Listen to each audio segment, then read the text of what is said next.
Hi everybody, Andrew Ainsworth Golf Academy here again. Product review, more of these to do for you today. A club I've been waiting to use now for some time, the new Ping i25 driver, which any of you people looking at the internet at the moment or reading your latest golf magazines will have heard about. So what have we got here with the Ping i25 driver? Very interesting club, this one. I don't know if confusion is the right word, but people are saying, to me, who should be using this club? Now, I think it's wrong to pigeonhole a club again and say unless you're playing 14 and below, you can't use a club like this.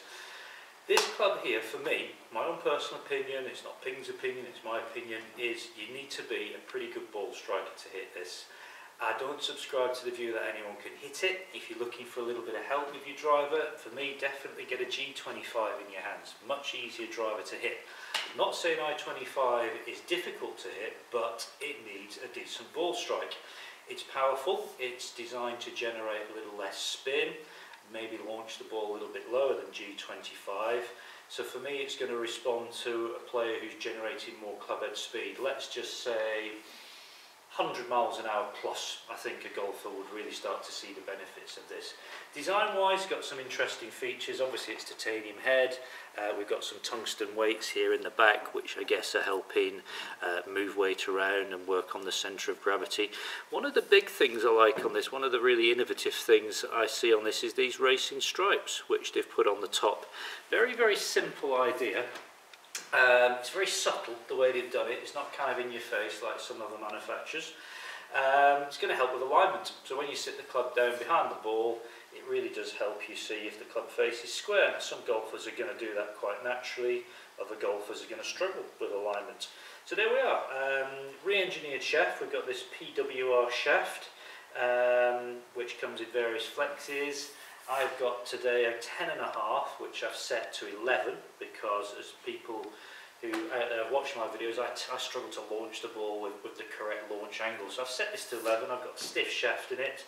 I'm going to whack a few, see what happens. I'm on the first at the Brabazon, the Belfry, which is in England, and it's the first hole. Plays a little bit downhill. I've got bunkers left and right. I've got no wind set here.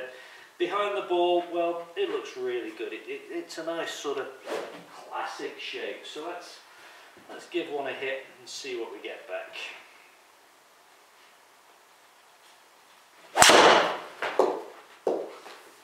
Not bad. Caught that one a little bit out of the toe, but it's going. It's going. Let's get some numbers back for you.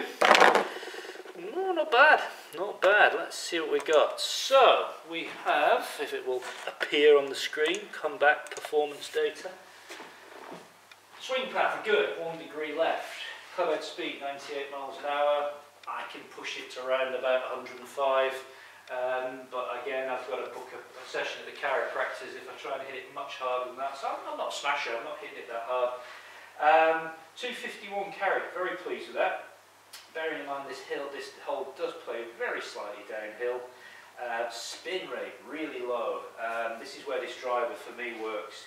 Does create low spin. I've got a decent launch on that, 12.4 degree launch angle. Happy with that. That's a little bit higher than I would normally launch it because I have got the driver set to 11 degree.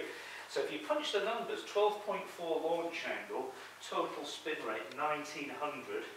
We are starting to, for me, get the optimum launch conditions. Carry of 251, run out will depend on ground conditions. The launch monitor at the moment set to sort of medium, so 276. So very happy with that. Let's give it one more hit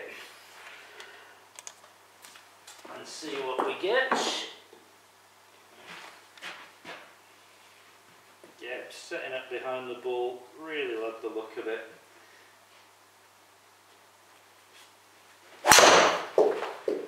That one great, caught it a little bit at the heel, necked it a little bit, but it's carried the bunker and the first cut of rough, and again not going to run out too much because it's pitching in the semi, but again ran out to 246.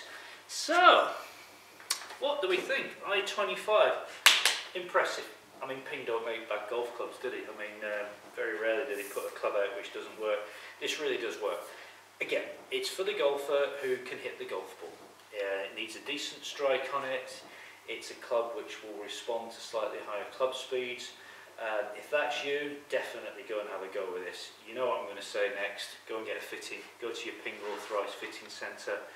Get some advice, get some numbers off a launch monitor. That could be GC2, it could be a Trackman, it could be a flight scope. There are many on the market, but you need to see numbers. You've got to see things like club head speed, launch angle, spin rate, all that sort of stuff.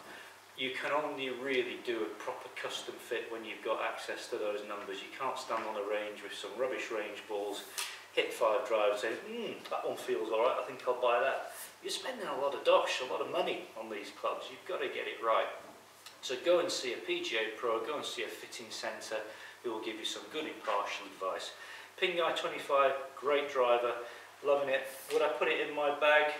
I certainly would. I would definitely hit this. I would have no problems putting this in my golf bag and playing golf with it. It definitely works. Thanks for watching. Post any comments below. Love to hear what you're saying. All the best.